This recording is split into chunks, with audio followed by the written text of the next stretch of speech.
అందుకే ఇవాళ ఇల్లు లేని పేదవాడికి పెళ్ళైన ప్రతి పిల్లవాడికి ఇందిరమ్మ ఇల్లు ఇవ్వాలని 4.5 లక్షల ఇండ్లు 22,500 కోట్లతోటి ఇవాళ భద్రాచలంలో మీ పేదలను ఆదుకోవడానికి మీ పేదల ఆత్మగౌరవంతో బ్రతకడానికి మీ ఇల్లు మీకుండాలి. మీ ఇంటి ముందర మీరు కూర్చేసుకొని కాళ్ళ మీద కాలేసుకొని కూర్చోవాలి అని ఇవాళ ఇందిరమ్మ ఇండ్ల పథకాన్ని ఇవాళ మీ ప్రాంతంలో ఖమ్మం జిల్లాలో ప్రారంభించిన మిత్రులారా, ఇవాళ మేం మంచి చేస్తుంటే చూడబుద్ధి కాక చూసి ఓర్వలేక రోజు శాపనార్థాలు పెడుతున్నారు తండ్రి కొడుకులు, మామ, అల్లుడు, అయ్యా, బిడ్డ అందరూ. నేను అడగదలుచుకున్న మిత్రులారా, ఉట్టి మీద ఉన్న పాల కోసం కింద ఉన్న పిల్లి శాపనార్థాలు పెడితే ఉట్టి తెగుతుందా? ఉట్టి తెగుతుందా? ఇవాళ వాళ్ళు నీతులు చెప్తారు మీరు ఇచ్చిన హామీలు అమలు చేయండి అని.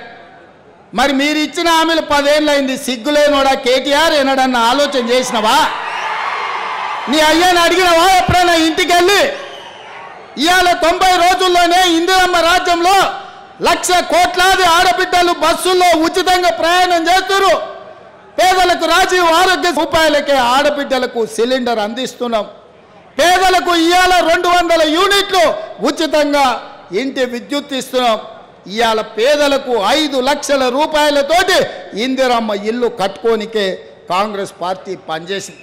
ఇదే కాదు, 90 రోజుల్లో 30,000 ఉద్యోగాలు నిరుద్యోగ యువకులకు అందించి ఉద్యోగాలు లేక ఉపాధి రాక దిల్సుఖ్ నగర్లోనో, అశోక్ నగర్లోనో, అమీర్పేట్లోనో, కుక్కట్పల్లిలోనో వివిధ చౌరస్తాలలో తల్లిదండ్రులకు ఊరుకొచ్చి ముఖం చూపించుకోలేక రూపాయి కూడబెట్టి ఉపాధి హామీ కూలీ పైసలు పెట్టి తల్లిదండ్రులు పిల్లల్ని పట్నం పంపి చదివిస్తే కొలువులు రాక పరీక్షలు పెట్టక పెట్టిన పరీక్షల ప్రశ్నపత్రాలు జిరాక్స్ సెంటర్లలో పల్లి బఠానీలలో అమ్ముతుంటే ఆ దుఃఖంతో పిల్లలు ఆత్మహత్యలు చేసుకుంటే ఈ గాడిద కొడుకులు ఒక్క రోజైనా చచ్చిపోయిన వాళ్ళని పలకరించిందా అని నేను అడుగుతున్నా. సిగ్గు కాకుండా హరీష్ రావు మాట్లాడుతుండు. నేను మొన్న కూడా ఇవాళ కూడా చెప్తున్నా, దూలం లెక్క పెరిగింది కానీ దూడకున్న బుద్ధి కూడా లేదయా. ఇవాళ బామాడుతున్నాడు, ఇక ఆయన చాలా మాట్లాడుతుండు.